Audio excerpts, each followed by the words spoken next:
Hi everyone, this is robin और मैं आप सभी का स्वागत करता हूं हमारे इस प्लेटफॉर्म पे। तो देखिए, मैंने आपके साथ 2018 के मेंस के सॉल्यूशन को कंप्लीट किया था, जहां पर मैंने आपको टोटल 30 वीडियोस प्रोवाइड करी थी, जहां पर हर सेशन में मैंने आपके साथ 1 से लेके 10 यानी कि टोटल 10 क्वेश्चंस लिए थे। तो यहाँ पर हमारा डिस्कशन स्टार्ट होगा मेंस 2011 के सॉल्यूशंस पे, जिसकी सिर्फ एक शिफ्ट हुई थी। तो हर पार्ट में हम क्या करेंगे, यहाँ पर 20 क्वेश्चंस लेंगे। तो इस सेशन में 1 से लेके 20 तक का हमारा डिस्कशन होगा। ये 20 है, यानी कि टोटल इस सेशन में हम 20 क्वेश्चंस लेंगे। उसको करने के जो भी तरीके होते हैं उन्हें मैं आपके साथ डिस्कस करूंगा। एंड साथ साथ अगर साथ में कोई रिलेटेड इन्फॉर्मेशन होगी वो भी मैं आपको प्रोवाइड करता चला जाऊंगा। ये कुछ मेरे बारे में जानकारी। My name is robin. तो चलिए सेशन को स्टार्ट करते हैं। पहला क्वेश्चन है, in a division the divisor is 4 time the quotient, यानी कि भागफल में जो भाजक है वो भागफल का 4 गुना है। And twice the reminder, and 2 गुना है किसका, शेषफल का। इफ ए एंड बी आपको दिए गए हैं डिविजर एंड डिविडेंड रिस्पेक्टिवली, तो आपको बताना है कि दिए गए 4 ऑप्शन में से आपका कौन सा ऑप्शन करेक्ट होगा। तो देखिए, यहाँ पर जो भी कंडीशन आपको दी गई है उसको फॉलो कराना है, लेकिन आप मुझे एक बात बताएंगे कि बाई रिमाइंडर थ्योरम आप हमेशा ये बोल पाते हैं कि जो आपका डिविडेंड होता है, जो आपका डिविडेंड होता है, डिविडेंड हमेशा आपका इक्वल होता है डिविजर इनटू कोएफिशिएंट और प्लस रिमाइंडर। ये आपकी रिमाइंडर थ्योरम होती है। अगर ये रिमाइंडर थ्योरम आपको पता था तो आप उस इक्वेशन को फॉर्म कर पाएंगे जो कि आपको ये क्वेश्चन फॉर्म करने के लिए बोलना चाहता था। अब देखिए, आपको डिविजर दिया गया है कितना, इसकी वैल्यू है आपके पास कितनी, ए है। उसके बाद आपको डिविडेंड की वैल्यू प्रोवाइडेड है कि डिविडेंड आपको दिया गया है बी। इन दोनों की वैल्यू आपको प्रोवाइडेड है, लेकिन आपको उसके बाद क्वोशिएंट और रिमाइंडर के साथ आपका रिलेशन दिया गया किसका, इनके डिविजर का। यानी कि आपको डिविजर के बारे में बोला गया ए। अगर मैं क्वोशिएंट को यहाँ पर थोड़ी देर के लिए क्यों मानता हूँ और रिमाइंडर को आर मानता हूँ, तो आपको बोला गया कि डिविजर यानी कि जो भाजक है वो भागफल का 4 गुना है, यानी कि किसका 4 गुना है ये आपको देखना होगा। अब उसके बाद भाजक, भाजक आपका क्या होता है, that is quotient. Quotient is what times of that, यानी कि वो आपको दिया गया कि ये आपका क्या है, divisor is 4 times the quotient. अगर डिविजर की बात करूं, ये कितना है ए, तो ये 4 गुना है किसका, क्वोशिएंट का यानी क्यू का। एंड ट्वाइस द रिमाइंडर, यानी कि 2 गुना है किसका, रिमाइंडर का। अब यहाँ से वैल्यू पुट करनी है, तो देखिए क्या बनता है, डिविडेंड यानी कि बी की वैल्यू आपके पास कितनी आ जाएगी, डिविजर आपके पास कितना है, ए है। क्यू की वैल्यू कितनी हो जाएगी, ए बाई 4 यहाँ से, तो इनटू में क्या कर सकता हूँ, ए बाई 4 प्लस आपका यहाँ पर क्या है, रिमाइंडर, और रिमाइंडर की वैल्यू यहाँ से कितनी हो जाएगी, ए बाई 2। तो ये आपके पास एक इक्वेशन फॉर्म होनी थी, बस इसे सिंप्लीफाई करना है। तो देखिए यहाँ से क्या हो जाएगा, बी की वैल्यू यहाँ से कितनी आ जाएगी, अगर मैं इसे सिंप्लीफाई करूँ, 4 एलसीएम आ जाएगा, 4 इधर चला जाएगा, 4 बी हो जाएगा, ये इधर कितना हो जाएगा, ए स्क्वायर प्लस 2 ए। अब यहाँ से आप ए कॉमन ले सकते हैं, तो ये हो जाएगा आपका ए प्लस 2 इक्वल्स टू 4 बी। ये आपका वैल्यू बनेगा। अब क्या कर सकते हैं, बी को इधर लेकर जा सकते हैं, तो आपका ये ऑप्शन नंबर डी यहाँ से करेक्ट हो जाएगा। तो बस यहाँ से आपको रिमाइंडर थ्योरम को समझना था, उसके बाद इक्वेशन फॉर्म करके ट्रांसफॉर्मेशन करना था। आंसर आपका आ जाएगा ऑप्शन नंबर बी। नेक्स्ट आपको एक नंबर दिया गया है, इसके बारे में बोला गया है कि अगर ये 11 से विभाज्य है यानी कि डिविजिबल है, तो आपको ए की वैल्यू यहाँ पर बतानी है। तो देखिए, 2011 में 11 की डिविजिबिलिटी से आपसे क्वेश्चन पूछा गया था, लेकिन आज के टाइम पे ये ट्रेंड इतना चेंज हो चुका है कि ये वैल्यू सिर्फ अब आपके पास रह गई है ऑप्शन चेक करने तक। अदरवाइज आजकल ट्रेंड में सीपीयू सीजीएल में कुछ ऐसे भी सवाल हैं जहाँ पर आपको 72 की वैल्यू दे दी जाती है कि वो कोई नंबर है, वो 72 से डिविजिबल है, तो यहाँ पर आप 9 की डिविजिबिलिटी चेक करते हैं और 8 की भी। तो इस तरीके का क्वेश्चन आपका यहाँ पर आया कि 11 की डिविजिबिलिटी है इस नंबर के साथ, तो आपको ए की वैल्यू बतानी है। तो देखिए, आपको ये पता होगा कि अगर आपको 11 का डिविजिबल किसी को देखना होता है तो इसके ऑल्टरनेट जो नंबर्स होते हैं, यानी कि अगर मैं यहाँ से ऑड प्लेसेस का सम और इवन प्लेसेस पे जो नंबर है उनका सम के डिफरेंस की बात करूं, तो वो आपका या तो 0 आना चाहिए या फिर वो आपका 11 का मल्टीपल आना चाहिए। तो ये जो नंबर है यहाँ पर ए प्लस 3 करना होगा, जो कि आपको कितना देगा, 2a प्लस 3। अब इसका डिफरेंस किसके साथ, 6 प्लस 8 प्लस 7, तो ये कितना हो गया, ये हो गया आपका 21। तो -21, ये आपका वैल्यू कितना आना चाहिए, या तो 0 आना चाहिए या आपका 11 आना चाहिए।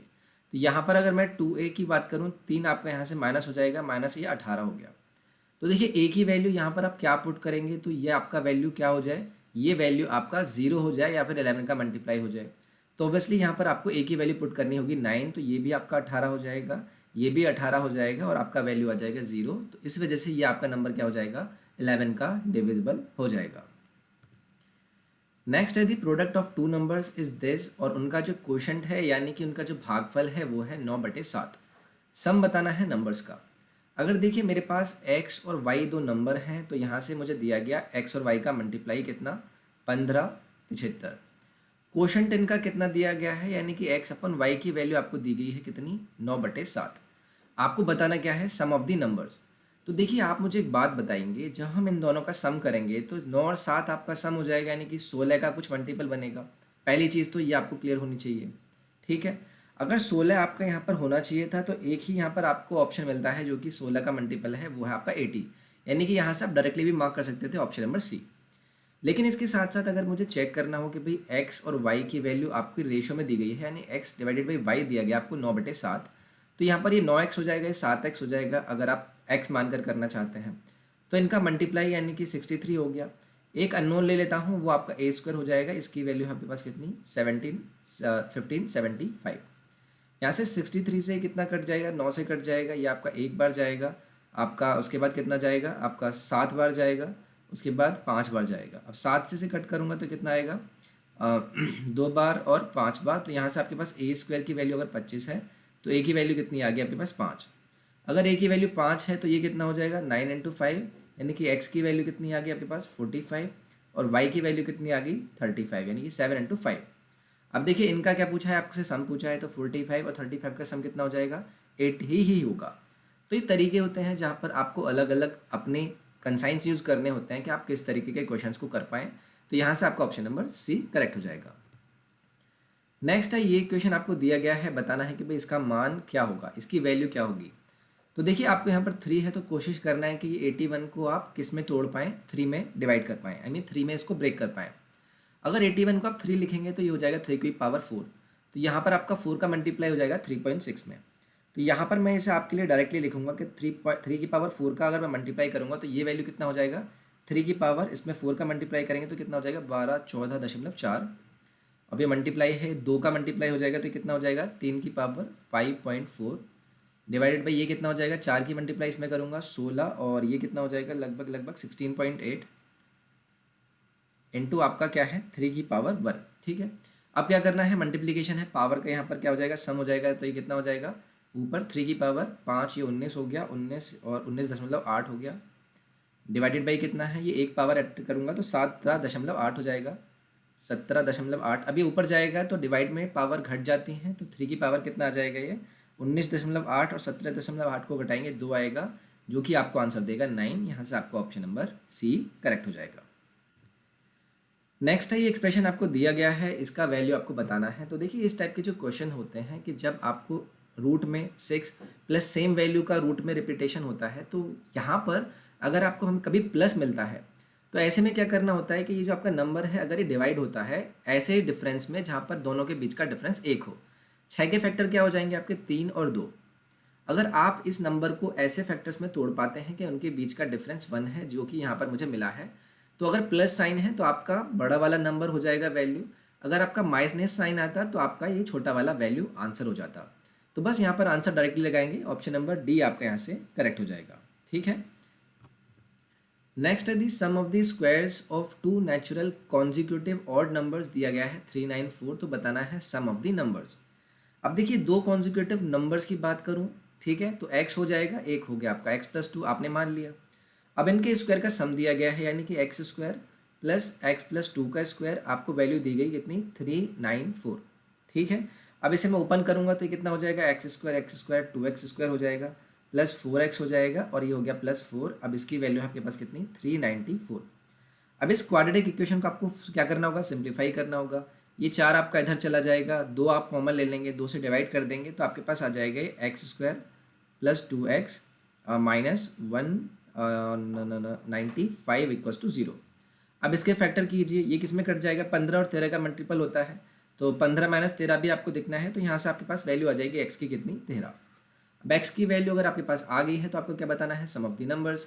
ये आपका 13 हो गया, 13 + 2 कितना हो गया, 15 हो गया, और 15 और 13 कितना होता है, 28 होता है। डी ऑप्शन आपका यहाँ से करेक्ट हो जाएगा। नेक्स्ट है आपको दिया गया कि भाई ये जो एक्सप्रेशन है अगर आप इसे डिवाइड करते हैं यानी कि ये डिवाइड किया जा सकता है 68 से, तो वहाँ पर बताना है कि भाई ऐसी कंडीशन में रिमाइंडर क्या आएगा। तो देखिए ये जो वैल्यू है आपको दी गई 67 की पावर 67, जब आप इसे 68 से डिवाइड करेंगे तो यहाँ पर रिमाइंडर क्या आएगा आपका -1 आएगा। अब उसकी पावर 61 है जो कि क्या है ऑड नंबर है, तो ये आपको देगा -1 एज द रिमाइंडर। प्लस में क्या है आपका 67 है, जब -1 और +67 करेंगे तो ये क्या देगा आपको 66। अब 66 को जब आप 68 से डिवाइड करेंगे तो आपको रिमाइंडर क्या मिलेगा 66 ही मिलेगा। आई होप आपको ये चीज़ क्लियर हुई होगी। तो ऑप्शन नंबर 3 आपका यहाँ से करेक्ट हो जाएगा। नेक्स्ट है A can do a piece of work in 24 दिन, बी इन 52 दिन, सी करता है 64 दिन में। सभी एक साथ काम को करना शुरू करते हैं एक साथ, लेकिन ए छोड़कर चला जाता है 6 दिन बाद, बी छोड़कर चला जाता है 6 दिन पहले जहाँ पर काम आपका पूरा होना होता है। How many days did the work last. तो देखिए क्वेश्चन को ध्यान से समझना है। अगर मैं आपसे बोलूँ कि 24, 52 और 64, ए के बारे में बात करूँ, उसके बाद बी के बारे में बात करूँ और सी के बारे में बात करूँ, तो ए को लगा कितना 24, बी को कितना लगा 52 और सी को कितना लगा 64। ठीक है, अब यहाँ पर आपको क्या करना है, आपको एलसीएम लेना है।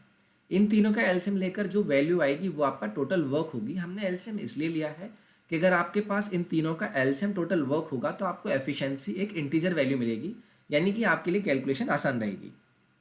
तो एलसीएम आपको लेना आता होगा, तो एलसीएम आपका मैं यहाँ पर डायरेक्टली लिख देता हूँ। एलसीएम आपका आएगा लगभग 2496। ये आपका एलसीएम आ गया जो कि आपका क्या है टोटल वर्क है। अब देखिए जब आप इस टोटल वर्क को इसके पूरे काम करने में जितना टाइम लगता है उससे डिवाइड करेंगे तो प्रतिदिन एफिशिएंसी आ जाएगी, सेम बी की आ जाएगी और सेम 64 की। तो ए की एफिशिएंसी की बात करूँ तो 2496 को जब आप 24 से डिवाइड करेंगे तो ये आपके पास आ जाएगा लगभग कितना 24 से 1, उसके बाद 0 और देन कितना 4 बार जाएगा, तो ये आ गया 104। इसी के साथ बी की एफिशिएंसी की बात करूँ तो इसको आप 52 से करेंगे तो ये लगभग कितना जाएगा, एक तो जाएगा आपका लगभग 4 बार और उसके बाद 7 8, यानी कि बी की एफिशिएंसी आ गई आपके पास 48, ए की आ गई है 104। सी की एफिशिएंसी के लिए इस वैल्यू में सी का 64 का डिवाइड करेंगे तो कितने बार जाएगा, ये 4 बार जाएगा, नहीं 3 बार जाएगा, लगभग 3 बार जाएगा। कितना बचा 1 2 3, 39 आएगा। तो आपने ए की एफिशिएंसी निकाल ली, बी की निकाल ली है और सी की एफिशिएंसी निकाल ली है। अब देखिए आपको बोला क्या गया, सभी ने क्या किया वर्क टुगेदर, यानी कि एक साथ काम को करना स्टार्ट किया, यानी कि ये एफिशिएंसी प्रतिदिन इनकी क्रिएट करेगी इन तीनों का सम। तो 6 दिन तक इन्हों में एक साथ काम करा सकता हूँ, यानी कि इसने भी आपका 6 दिन तक काम किया, यानी कि 104 इंटू 6 मैं बोल सकता हूँ इतना काम इसने कर लिया। ठीक है, उसके बाद 39 की बात करूँ कि 39 का मुझे नहीं पता है, क्योंकि इन्होंने बोला है कि ए तो 6 दिन के बाद छोड़कर चला जाता है, जबकि बी काम को पूरा होने के 6 दिन पहले छोड़कर चला जाता है। सिर्फ अकेला सी है जिसने पूरे दिन काम किया है, यानी कि मैं इसमें बोल सकता हूँ कि 39 ने टी दिन तक काम किया होगा, तो टोटल काम किया है इसने 39 इंटू टी। ठीक है, अब इसी तरीके से 48 जो कि बी है, इसने कितना किया 48 प्रतिदिन एफिशिएंसी है, और टाइम अगर टी दिन में होता है तो उससे 6 दिन पहले छोड़कर चला गया, यानी कि t-6 का आपको इसमें मल्टीप्लाई करना होगा। अब टोटल वर्क के इक्वल रखना है, तो ये कितना है 2496। अब ये इक्वेशन फॉर्म करना था, इसके बाद सिर्फ आपको कैलकुलेशन करना है। तो ये वैल्यू कितना आ जाएगा 600 और 24, यानी कि ये हो गया आपका 624, ये आपका 39t है, ये आपका कितना है 48t है, और -48 और 6 का मल्टीप्लाई करेंगे तो ये कितना जाएगा 288, और इसकी वैल्यू है आपके पास 2496 के इक्वल। तो यहाँ से 39 48 अगर मैं इसका सम करूँ तो 87t हो गया। अब इसकी वैल्यू 624 में से 288 को माइनस करूँगा, और अगर मैं इसको माइनस करता हूँ इधर ले जाता हूँ तो ये आपके पास कितना आएगा लगभग 2160। तो यहाँ पे पास टी की वैल्यू कितनी आ जाएगी 7 से कितना है ये लगभग जाएगा 24.8। तो यहाँ से टी की वैल्यू आ जाएगी आपके पास डी ऑप्शन, यानी कि डी ऑप्शन आपका यहाँ से करेक्ट होगा। नेक्स्ट है आपको स्क्वायर रूट बताना है इस वैल्यू का। तो देखिए अगर आप इस वैल्यू को ध्यान से देखने की कोशिश करें तो क्या मैं यहाँ पर एलसीएम ना ले लूँ, क्योंकि जब मैं यहाँ पर एलसीएम लूँगा तो ये वाला वैल्यू इसके मल्टीप्लिकेशन में चला जाएगा और ये बना देगा a³ माइनस b³ का एक्सप्रेशन। ठीक है, तो यहाँ पर मैंने एलसीएम लिया, तो एलसीएम लेके मेरे पास जो डिनोमिनेटर में आएगा वो कितना आएगा 1 माइनस 0.75, ऊपर आपका क्या है 0.75 का क्यूब ऑलरेडी है, प्लस यहाँ पर बन जाएगा आपके पास क्या 1 माइनस 0.75 इंटू 0.75 प्लस 0.75 का स्क्वायर प्लस 1। तो देखिए ये जो आपका एक्सप्रेशन है ये बन गया है आपका a³ माइनस b³, क्योंकि ये है आपका a माइनस बी और ये है उसके बाद बाकी का एक्सप्रेशन यानी कि A square B square plus A B. तो अगर मैं इसे क्यूब में लिखूंगा तो ये क्या बन जाएगा 1 क्यूब माइनस 0.75 का क्यूब। अब ये वैल्यू आपकी इससे कट जाएगी 1 बचेगा यानी कि 1/1 माइनस 0.75 कितना देगा 0.25। ऊपर आपका 100 हो गया, 25 से 4 बार जाएगा। अब 4 का आपको स्क्वायर रूट बताना है, जल्दी जल्दी में 4 मत लगा दीजिएगा, उसका भी स्क्वायर रूट बताना है यानी कि ऑप्शन नंबर बी आपका यहाँ से करेक्ट होगा। नेक्स्ट है इस एक्सप्रेशन का वैल्यू बताना है। तो देखिए आपको इस तरीके की वैल्यू निकालने में थोड़ी तेज़ी दिखानी पड़ेगी। जैसे कि अगर मैं इस वैल्यू की बात करूँ, आपको पता है कि आप एक नंबर चूज़ कर लीजिए अपने हिसाब से। सपोज़ कीजिए आपने क्या किया 50 चूज़ किया तो ऑब्वियसली ये 25 हो जाएगा, उसके बाद डबल ज़ीरो लग जाएगा यानी कि 2500 से तो और भी बहुत ज़्यादा है। फॉर एन एग्जाम्पल मैं आपको बात कर रहा हूँ। सपोज़ कीजिए ऐसे ही आपने 60 नंबर लिया तो 60 क्या देता है आपको 36 देता है यानी 3600 देता है। अब इसके बाद आपको इससे भी कुछ ज़्यादा देखना होगा। तो देखिए 3600 से कुछ ही थोड़ी देर बाद ये मिल जाएगा यानी कि अगर मैं यहाँ पर यूनिट डिजिट देखूँ 6 तो मुझे आइडिया लगेगा कि मैं 4 अगर लास्ट में रखूँगा तो मेरे को मिल सकता है। तो बिल्कुल आप 64 का स्क्वायर करेंगे तो यही वैल्यू आपको मिलेगी। तो ये वैल्यू आपको कितना दे देगा 64 प्लस यहाँ पर 64 है लेकिन डिवाइडेड बाई 10 बाहर आएगा, वो आपको कितना देगा 6.4। इसी तरीके से यहाँ से आपका वो वैल्यू बाहर जाएगा तो वो आएगा कितना 0.064।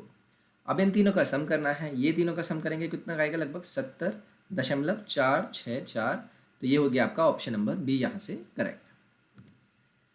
नेक्स्ट है the least positive integer that should be subtracted from this expression so that the difference is a perfect square. तो देखिए आपको यहाँ पर क्या दिया गया है, आपके पास वह सबसे छोटा धनात्मक पूर्णांक जिसे आप इतने से क्या करेंगे घटाएंगे तो अंतर क्या बनेगा, आपका एक पूर्ण वर्ग बनेगा यानी कि एक परफेक्ट स्क्वायर बनेगा। तो इसकी बात करते हैं 3011 की और 3012 की। अब देखिए 3012 यानी कि 3011 मेरे पास है, इसमें मल्टीप्लाई मैंने किसका 3012 का, तो मैं उसे क्या लिख सकता हूँ 3011 प्लस 1 लिख सकता हूँ। तो यहाँ से मेरे पास क्या हो गया 3011 का स्क्वायर प्लस 3011, ये हो जाएगा या नहीं हो जाएगा। अब ऑब्वियसली अगर आपको इस वैल्यू को बनाना है क्या परफेक्ट स्क्वायर तो ये तो आपका रहना ही चाहिए, लेकिन ये आपको करना है गायब। अब इसमें से आपको क्या माइनस करना होगा, तो इसी को मैं माइनस कर दूंगा। तो अगर इसमें से मैं इसी वैल्यू को माइनस कर दूंगा तो मेरे पास ये वैल्यू बच जाएगा जो कि क्या होगा एक कंप्लीट स्क्वायर होगा। तो यहाँ से आपका ऑप्शन हो जाएगा तीसरा करेक्ट। नेक्स्ट है पी क्यू आर क्या है, एम्प्लॉयड करते हैं टू डू अ वर्क इतने रुपए में। पी और क्यू टुगेदर करते हैं इतना पार्ट किसी वर्क का और क्यू और आर टुगेदर करते हैं इतना पार्ट उसी वर्क का। वेजेस बतानी है क्यू की रुपीज़ में। तो देखिए यहाँ पर चीज़ें बहुत ही आसान हैं, आपके पास यहाँ भी 23 है, यहाँ भी 23 है। अगर मैं आपसे बोलूँ कि भाई टोटल काम आपके पास 23 ही है, ठीक है। अगर मैं आपसे बोलूँ कि टोटल काम आपके पास कितना है 23 ही है, जिसे पी क्यू और आर पूरा करेंगे, फाइन। अब आपको बोला गया कि पी क्यू टुगेदर करते हैं यानी कि पी और क्यू की बात करूँ तो 23 का कितना पार्ट करते हैं ये 19 यानी कि पी और क्यू का हो गया 19।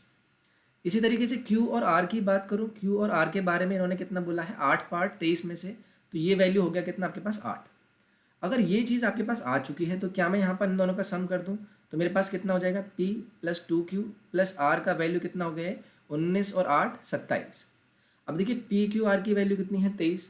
अगर मैं इसमें से इसको माइनस कर दूँ यानी कि 23 को माइनस कर दूँ तो Q की वैल्यू आ जाएगी जो कि कितनी आ जाएगी 4। Q की वैल्यू आपने निकाल ली 4। अगर Q की वैल्यू 4 है तो P की वैल्यू यहाँ से कितनी हो जाएगी, ये हो जाएगी आपकी 15। ये आपकी कितनी होगी Q की वैल्यू, आपने P की वैल्यू निकाल ली 15। अब देखिए यहाँ पर मैं Q की वैल्यू 4 रखूँगा तो R की वैल्यू कितनी हो जाएगी, ये भी 4 हो जाएगी। तो आपने P Q और R तीनों का क्या निकाल लिया, एफिशिएंसी निकाल लिया। P का कितना आ गया 15, Q का कितना आ गया 4 और R का कितना आ गया 4। ये आपने इनका एफिशिएंसी रेशो निकाल लिया है। अब देखिए वेजेस बताना है Q का रुपीज़ में, जबकि टोटल वर्क को लगा इन्हें इतना रुपया। अब देखिए तीनों का सम कीजिए 23 है। अब इस 23 की वैल्यू क्योंकि एफिशिएंसी में ही आपका पैसा डिवाइड होगा तो ये है आपके पास 5750।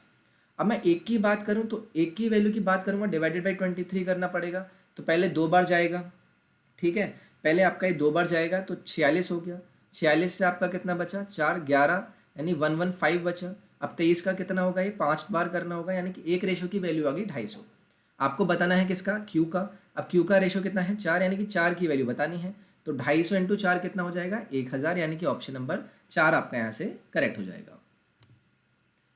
नेक्स्ट है वाइल सेलिंग, एक बिजनेसमैन क्या करता है 40% का डिस्काउंट देता है मार्क प्राइस पर, और there is a loss of 30%, यानी कि इस वजह से उसको 30% का लॉस होता है। If it is sold at the mark price then profit कितना होगा परसेंटेज में आपको बताना है। क्वेश्चन का फॉर्मेशन ध्यान से समझना है। आप सपोज कीजिए कि भाई उसने क्या किया, बिजनेसमैन ने अलाउ किया 40% का डिस्काउंट मार्क प्राइस पे, and there is a loss of 100, यानी कि अगर मैं सीपी बोलूँ आपसे, सीपी मैंने माना 100, तो ऐसी कंडीशन में सेलिंग प्राइस कितना हो जाएगा 30% लॉस के हिसाब से 70 हो जाएगा। अब उसके बाद मैं यहाँ से अगर बोलूँ मार्क प्राइस निकालने के लिए, तो हमेशा मार्क प्राइस क्या होता है, मार्क प्राइस होता है अगर आप मार्क प्राइस पर डिस्काउंट दें तो आपको सेलिंग प्राइस देगा। यानी कि सेलिंग प्राइस की बात करूँ तो मार्क प्राइस डिवाइडेड बाई 100, और ये कितना होता है 100 माइनस डिस्काउंट, ये चीज़ आपको पता है। तो यहाँ पर आपको डिस्काउंट कितने का मिला है 40 का, तो सेलिंग प्राइस कितना है आपका 70, तो एम पी निकल सकता है यहाँ से डिवाइडेड बाई 100, डिस्काउंट कितने का दिया 40 का, यानी कि ये हो गया 60, इसको मैं करूँगा तो ये हो जाएगा 3/5। तो मार्क प्राइस की आपके पास वैल्यू यहाँ से कितनी आ जाती है 350 डिवाइडेड बाई 3। अब आपको बताना क्या है, if it is sold eight mark price, यानी कि अगर आप इसको मान लेते हैं एस पी, तो आपका प्रॉफिट कितना होगा, तो ये कितना है आपका 100 है, ये कितना है आपका 350 डिवाइडेड बाई 3। अगर मैं इसको पूरा पूरा डिवाइड करूँगा तो 1, उसके बाद कितना जाएगा 1, 2 बचेगा 6, यानी कि 16 दशमलव समथिंग आएगा।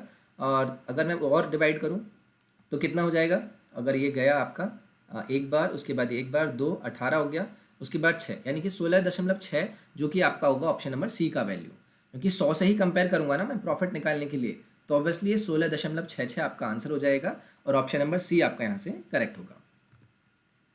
नेक्स्ट है एक सिस्टम है जिसके क्या है 3 पाइप हैं A B and C. A B क्या करते हैं, फिल कर सकते हैं 3 और 4 घंटे में रिस्पेक्टिवली, और सी क्या करता है, उसे खाली कर सकता है 1 घंटे में, ये आपको दिया गया। If the pipes are open at 3 PM, 4 PM and 5 PM respectively on the same day, तो बताना है system will be emptied at कब होगा। तो देखिए मैं ए बी और सी की आपसे बात करता हूँ। ए को लगता है भरने में, ए भरता है, यहाँ पर मैं प्लस लगा लेता हूँ, यहाँ पर प्लस लगा लेता हूँ, और यहाँ पर भी मैं माइनस लगा लेता हूँ। आपने बोला कि ये 3 लेता है, ये आपका 4 लेता है, और ये आपका 1 लेता है खाली करने में। एलसीएम कितना हो गया आपका 12 हो गया, यानी कि ए की एफिशिएंसी होगी आपकी 4, बी की एफिशिएंसी हो गई आपकी 3, और इसकी होगी आपके पास -12। ठीक है, अब देखिए 3, 4, यानी कि ए को खोला जाता है 3 बजे, तो 5 बजे तक देख लेता हूँ, 5 बजे तक कितना टाइम हो गया 2, यानी कि ए ने अगर 5 बजे तक किया तो 4 × 2 आपका 8 यूनिट आपने भर लिया है पानी। उसके बाद 4 से 5 जाने में बी को 1 घंटा लगा है, यानी कि 3 एफिशिएंसी है तो इंटू 1 करना होगा, 3 यूनिट आपने यहाँ पर भर लिया, यानी कि 11 यूनिट आपने 5 बजे तक भर लिया है। अब देखिए उसके बाद क्या होता है, उसके बाद आपने क्या किया, उसके बाद आपने सी को भी ओपन कर दिया, लेकिन सी क्या करेगा 5 बजे के बाद, अगर मैं बात करूँ 5 बजे के बाद सी इतनी एफिशिएंसी से इसे खाली करना स्टार्ट कर देगा। अब ऑब्वियसली इसको डिवाइडेड बाई 12 करना होगा अगर मुझे इसे खाली कराना है। तो अगर मुझे इसे एग्जैक्टली निकालना है तो ये मेरा यहाँ से लगभग कितना निकल आएगा, अगर मैं इसको आपसे बात करूँ निकालने की, एज के यहाँ पर आपका वैल्यू, यानी कि if the pipes are open at 3, 4, 5 respectively on the same day, तो सिस्टम कितने बजे खाली हो जाएगा। अब 8 और 3, यहाँ पर 4 की एफिशिएंसी थी, 8 आपका भर गया, यहाँ पर 3 की एफिशिएंसी थी आपका 1 यूनिट के हिसाब से, क्योंकि 1 घंटे बाद आपके 5 भर जाते, 11 आपका भर गया। अब देखिए इसके बाद 4 ये भरने का काम कर रहा होगा, 3 ये भरने का काम कर रहा होगा, और -12 ये करने का काम कर रहा होगा, तो 4 और 3 7 हो गया, और 7 - 12 देगा आपको -5 का एफिशिएंसी, यानी 11 डिवाइडेड बाई -5 करेंगे तो कितना जाएगा, 2 बार तो आपका कंप्लीटली चला जाएगा, उसके बाद 1/5 बचेगा, मिनट में इसको करूँगा तो ये कितना हो जाएगा 12, यानी कि 5 से 2 घंटा 12 मिनट 12 मिनट सॉरी, तो ये हो जाएगा 7:12 पे ये पूरा खाली हो जाएगा। ऑप्शन नंबर 1 आपका यहाँ से करेक्ट होगा। 15वां क्वेश्चन है आपके पास, यहाँ पर दिया गया कि भाई A works alone, he would have taken 4 days more complete the job than both A और बी। तो देखिए ए और बी से अगर आपने कंपेयर कराया तो आपने बोला कि 4 दिन ज़्यादा लगेंगे, अगर इसे कौन करता है ए, आपने ए और बी से कंपेयर कराया। उसके बाद आप बोलते हैं अगर बी अकेला करेगा तो ये 16 दिन ज़्यादा लेगा ए और बी से, तो ए और बी से अगर आपने कंपैरिजन कराया, बी के बारे में पता चला कि ज़्यादा लेगा ए और बी से कितना 16। How many days would they take together complete the work.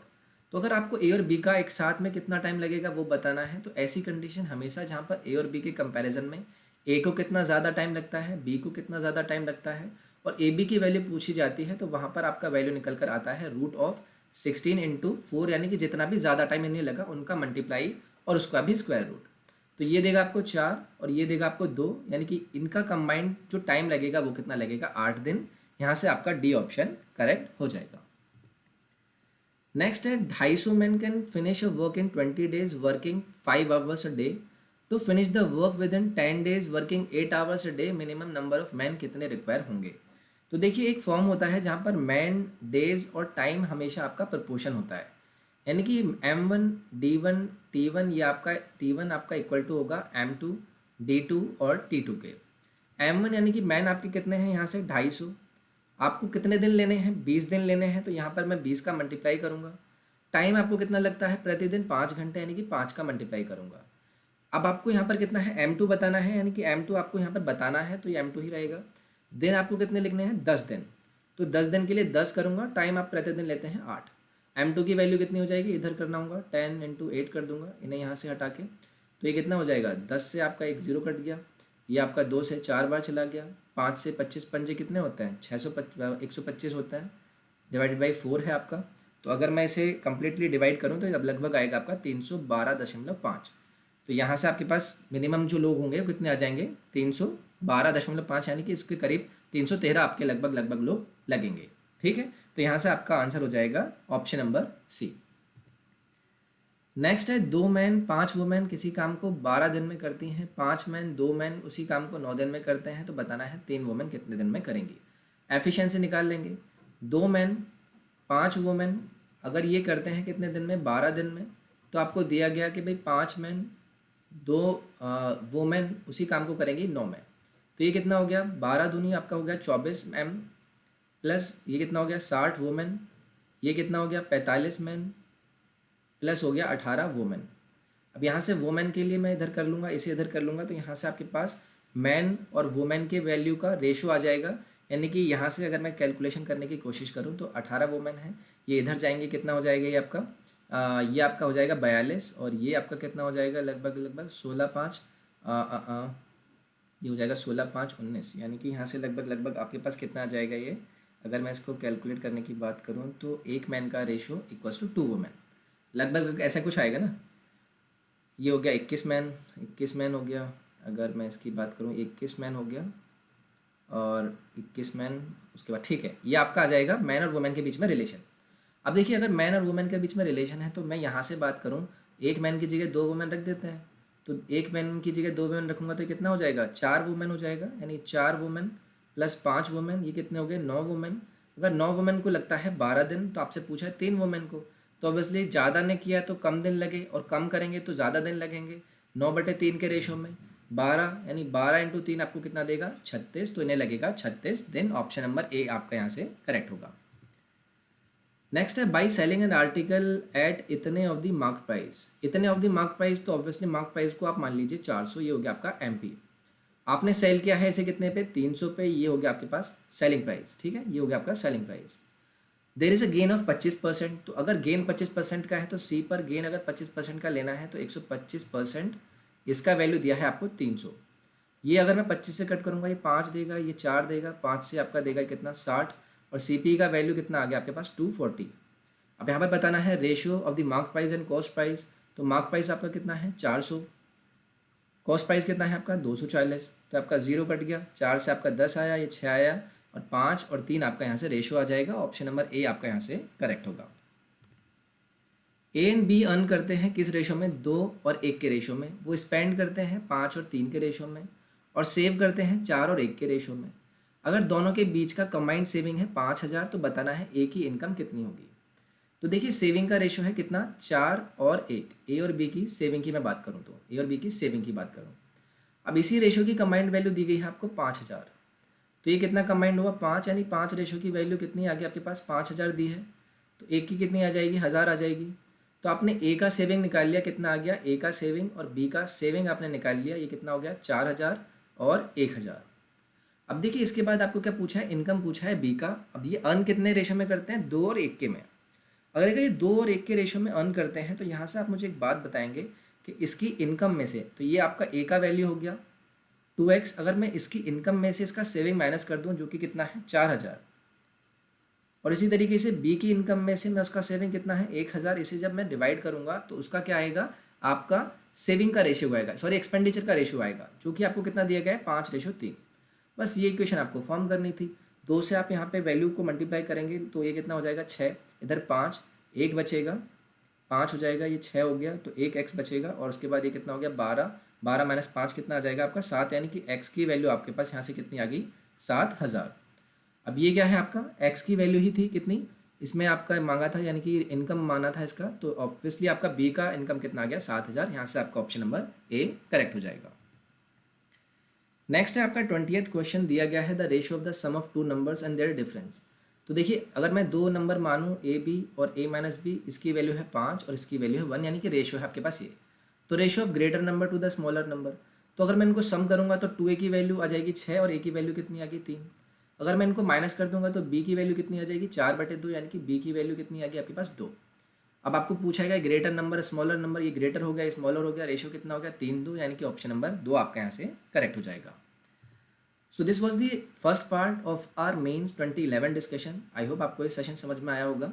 तो आप इंस्टाग्राम पेज को जरूर फॉलो करें, जहाँ पर रेगुलर अपडेट्स आपको मिलती रहती हैं, पोस्ट एंड क्विज आपके लिए मैं डालता रहता हूँ। Do subscribe our YouTube channel, regular videos आपके लिए प्रोवाइड होती हैं, और उसके साथ साथ आप टेलीग्राम चैनल को जरूर ज्वाइन करें। रेगुलर अपडेट्स वीडियो लिंक्स आपको मैं यहाँ पर प्रोवाइड कराता रहता हूँ। तो चलिए हम नेक्स्ट पार्ट में मिलेंगे। अपना ख्याल रखिए, टेक केयर, बाय बाय।